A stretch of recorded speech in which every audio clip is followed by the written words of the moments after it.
कोबी फक्त भाजीसाठी वापरता ना? आज मी तुम्हाला दाखवणार आहे कोबीपासून बनलेला एकदम कुरकुरीत आणि हेल्दी नाश्ता, जो सकाळच्या नाश्त्यासाठी परफेक्ट आहे.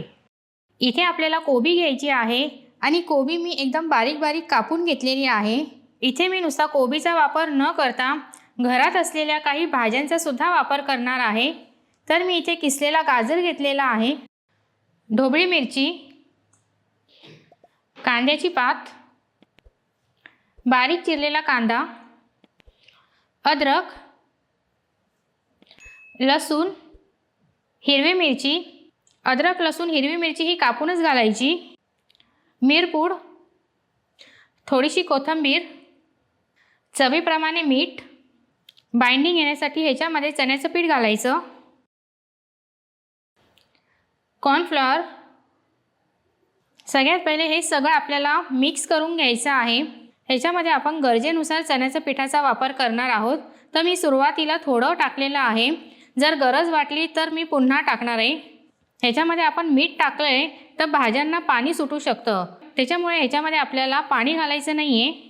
आता ह्याच्यात आपल्याला अजून बेसन पिठाची गरज आहे, तर मी ह्याच्यात थोडंसं अजून पीठ टाकते.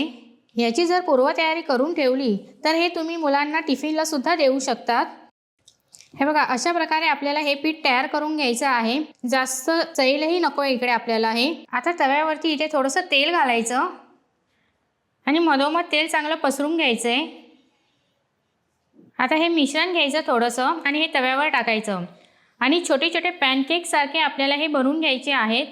एकाच वेळेस आपण 3 ते 4 बनवून घेऊ शकतो.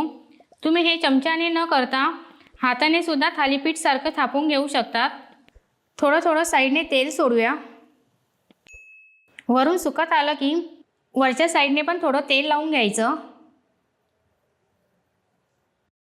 आणि याला आता पलटून घ्यायचं आहे. हे चांगले दोन्ही बाजूने आपल्याला शिजवून घ्यायचं आहे. हे बघा, इथे आपण हलकासा सोनेरी कलर येऊ दिलेला आहे आणि दोन्ही बाजूने आपण व्यवस्थित शिजवलेले आहेत. तर इथे आपले मस्त असे व्हेजिटेबल पॅनकेक बनून तयार झालेला आहे. आता आपण याला डिशमध्ये काढून घेऊया. आता सगळे आपण असेच बनवून घेऊया. इथे तयार आहे आपला गरमागरम कोबीचा हलका आणि हेल्दी नाश्ता. मी यासोबत हिरवी चटणी आणि दही सर्व करते आहे, पण तुम्ही हवे तर टमॅटो केचप बरोबर सुद्धा हे खायला छान लागतं. एकदा खाल्ला की हा नाश्ता तुम्हाला नक्की आवडेल. तर ही रेसिपी नक्की करून बघा आणि मला कमेंट करून सांगा. त्याचबरोबर लाईक, शेअर आणि सबस्क्राईब करायला विसरू नका. तर पुन्हा भेटूया अशा सोप्या आणि नवनवीन रेसिपीसोबत. तोपर्यंत बाय बाय.